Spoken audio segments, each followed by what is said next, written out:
Todos los programas, los diarios, las revistas y las radios querían hablar con ellas.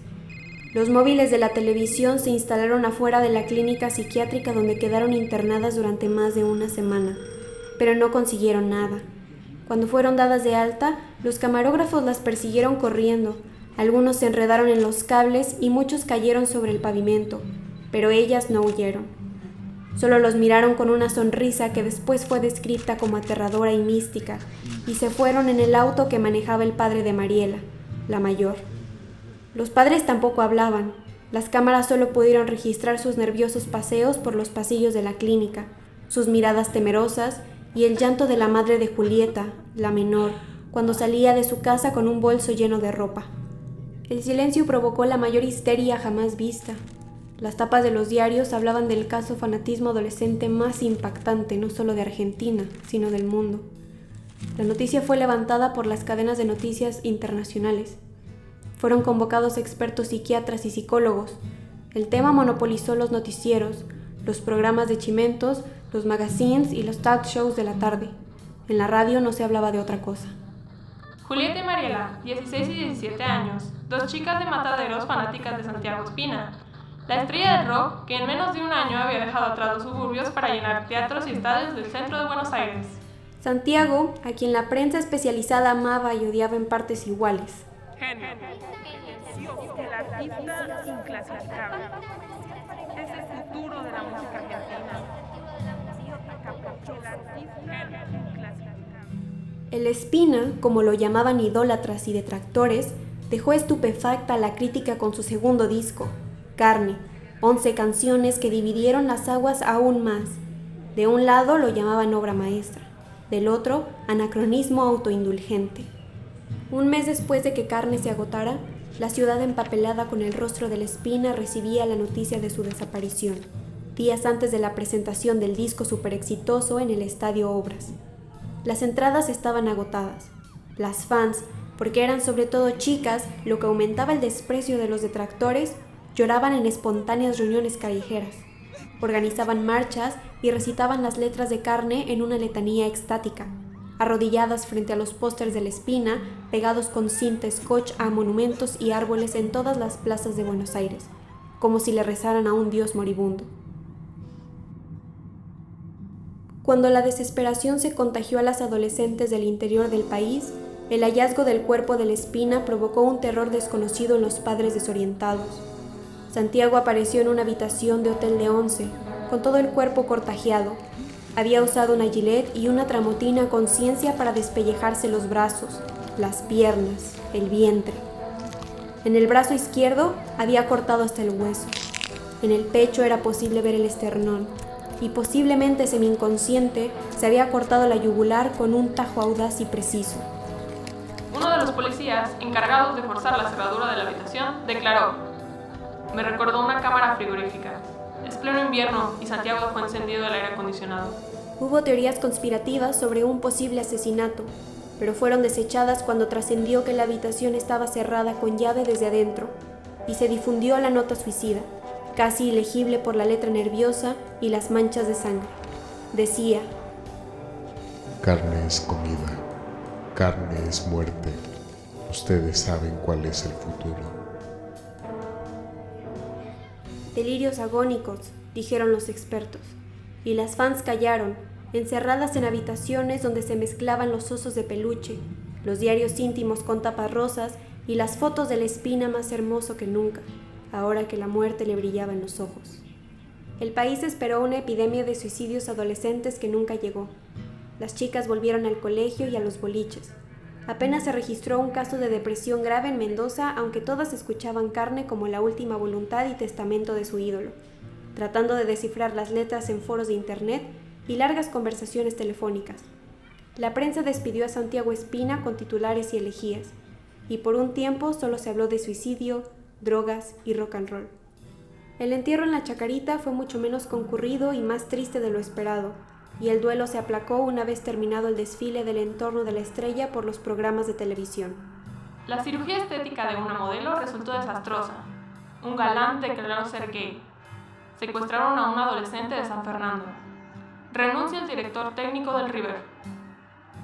Santiago Espina pasó a las efemérides, listo para ser desenterrado cuando se cumpliera 1 año de su nacimiento o de su muerte. Nadie podía suponer que algo se estaba gestando en Mataderos. Entre 2 chicas, una foto arrugada de la nota suicida y carne en el equipo, de principio a fin, una y otra vez.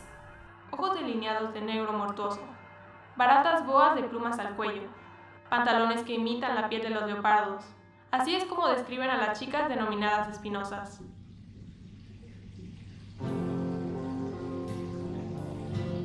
Lo había seguido durante 1 año, noche tras noche. En el baño de un local de Bursaco conocí a Julieta, la más célebre de las espinosas, porque se había tatuado el nombre del ídolo en el cuello. De lejos, las letras parecían una cicatriz, como si la cabeza estuviera cosida al cuello. Julieta y Mariela vivían apenas a 10 cuadras de distancia y el suicidio de Espina las unió tanto que empezaron a parecerse físicamente, como las parejas que conviven durante décadas o los solitarios que adquieren la expresión de sus mascotas.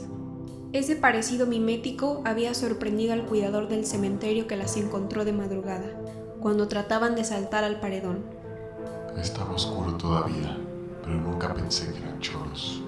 De lejos se notaba que eran pibitas, y cuando me acerqué vi que además eran gemelas. Julieta y Mariela no lucharon con el cuidador. Aparentemente atontadas, se dejaron llevar hasta la oficina. El hombre creía que estaban drogadas y supuso que habían pasado la noche en el cementerio para velar a la Espina. Él y sus compañeros habían encontrado chicas antes, escondidas en los pasillos de los nichos y detrás de los árboles cerca de la hora del cierre, pero ninguna logró acompañar al ídolo hasta el amanecer. El cuidador creyó que Julieta y Mariela habían tenido suerte, pero mientras las retaba y les pedía el teléfono de sus padres, observó que las chicas estaban sucias de tierra, sangre y una película de mugre que apestaba y les cubría las manos, la ropa y los rostros. Entonces llamó a la policía. Por la tarde, la noticia se filtró a los medios. 2 adolescentes habían desenterrado el cajón de Santiago Espina con una pala y sus propias manos. La sepultura, apenas 1 mes después de su entierro, aún no tenía el mármol definitivo que les hubiera dificultado la tarea.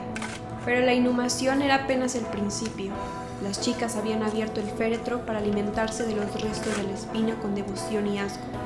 Alrededor del hueco daban testimonio de su esfuerzo los charcos de vómito. Uno de los policías también vomitó. Dejaron los huesos limpios, le dijo a la televisión, y el conductor, estremecido, se quedó sin palabras por primera vez en su carrera. Hablar con ellas, con sus familias, con sus médicos, se convirtió en una prioridad, pero todos callaban. La familia de la Espina decidió no demandar a Julieta y Mariela. Para que ya no siga este horror. La madre de la estrella, decían, vivía sobrecargada de tranquilizantes. Las fans se sentaron malhumoradas en livings y paneles televisivos a pelear con conductores y psicólogos. Una de ellas lloró abiertamente y gritó: ¡Las envidio! ¡Ellas no entendieron! Y balbuceó sobre la carne y el futuro, que Julieta y Mariela estaban más cerca que cualquiera de ellas de la Espina. Lo tenían en su cuerpo, en su sangre. Hubo un programa especial sobre los adolescentes caníbales de Liberia que creen obtener la fuerza de sus enemigos devorados y usan collares de huesos. El canal que lo emitió fue denostado como ejemplo de mal gusto y simplismo. Se habló de la necrofilia como perversión nacional, y los canales de cable programaron Viven y Voraz. Hasta Carlitos Páez Vilaró participó de una mesa redonda y se vio obligado a diferenciar su antropofagia por necesidad de esta locura. Julieta y Mariela, mientras tanto, permanecían en sus casas de Mataderos, separadas por 10 cuadras. Les habían prohibido volver a comunicarse. Dejaron el colegio. El padre de Mariela amenazó a los camarógrafos con un arma desde la terraza, y los medios retrocedieron hasta la esquina. Mientras tanto, en todo el país, en cada ciber, las espinosas se reunían frente a las pantallas de las computadoras, porque comenzaron a llegar los mails. Ninguna podía jurar que fueran de Julieta y Mariela, pero todos lo sabían, lo deseaban y guardaban el secreto celosamente.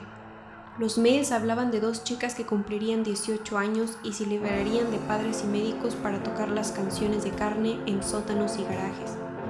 Hablaban de un culto subterráneo imparable, de las que tenían a la Espina en el cuerpo. Las fans esperaban con brillantina en las mejillas, las uñas pintadas de negro y los labios manchados de vino tinto, el mensaje que les diera la fecha y el lugar de la segunda venida, el mapa de una tierra prohibida, y escuchaban en secreto la última canción de Carne, donde la espina susurraba: Si tenés hambre, come de mi cuerpo. Si tenés sed, bebe de mis ojos. soñando con el futuro.